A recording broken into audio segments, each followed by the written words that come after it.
What about one thing I heard you talk about at the very start of this conversation was artificial sweeteners, Ooh, yeah, let's do that.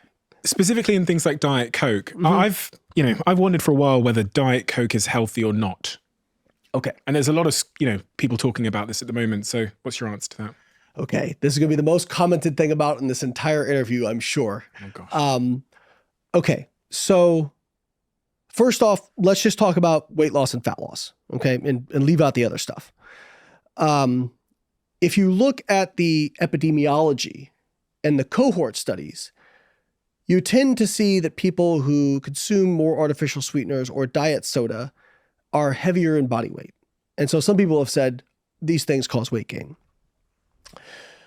But the problem with that is, again, lifestyle behaviors. And so one of the things they've shown is that people who consume more artificial sweeteners actually tend to be more overweight to start with, obese to start with.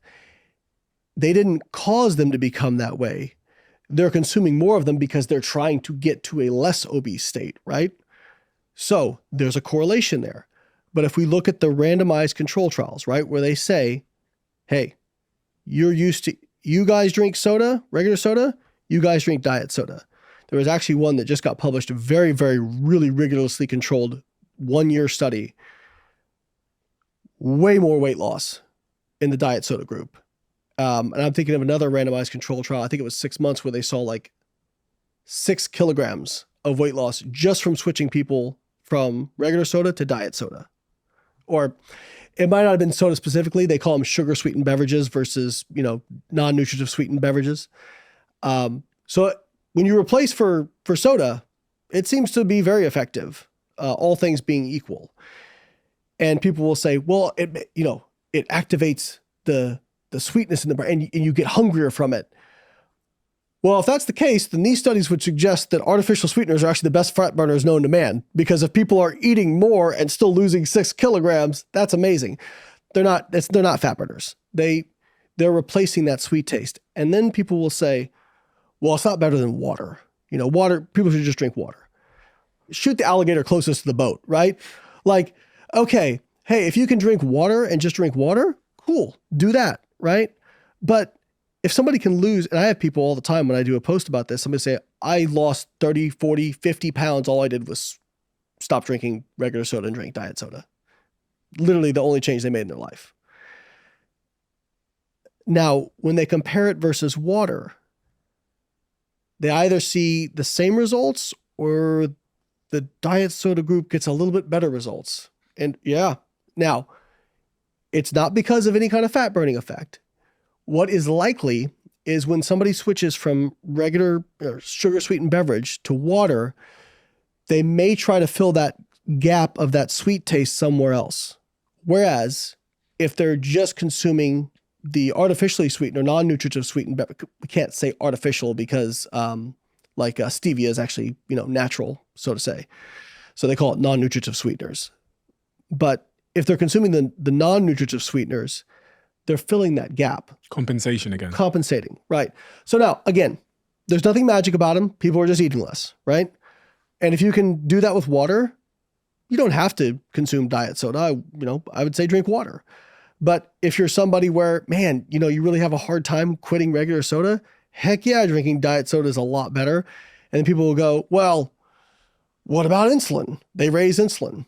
That is actually one of the biggest myths out there. There are multiple, not just studies, but now I'm pretty sure there's a meta-analysis as well that shows that these artificial sweeteners do not raise insulin. There is one study, I'm thinking specifically about sucralose. There's one study, and everybody always hangs their hats on this, and I love to break it down, where sucralose did not increase insulin, but they did a sucralose group, a carbohydrate only group, and a carbohydrate plus sucralose group. And the results were the carbohydrate plus sucralose group secreted more insulin than the carbohydrate only group, even though they ate the same amount of carbs. And so people go, well, see, maybe it's not bad, but if you're, drinking it with carbohydrates, it's bad. And this is where reading the full text and really going deep on a study is very important. So the carbohydrate only group was sucrose, which is 50% glucose, 50% fructose. The carbohydrate plus sucralose group was maltodextrin. Maltodextrin, if you look at, are you familiar with glycemic index? Loosely. Yeah. So glycemic index basically looks at like, how quickly glucose appears in your system. And usually you can kind of correlate the insulin response to that. Maltodextrin has a significantly higher glycemic index and causes a greater insulin response than sucrose because it actually causes a greater insulin response than even glucose itself because it's kind of getting into the biochemistry, but because it's like this polymer, it is actually a little bit more rapidly digested and absorbed into the circulation. So it was actually an inappropriate control group to try to assess that. Because if you look at the difference in insulin response, it's about what you'd expect if you just look at maltodextrin versus sucrose. So based on the research, there's no evidence it affects glycemia or increases insulin. And in fact, in these studies where they, these randomized control trials where they look at, weight loss, you see improvements in insulin sensitivity, HbA1c, because people are losing weight, not because of anything magic with these sweeteners.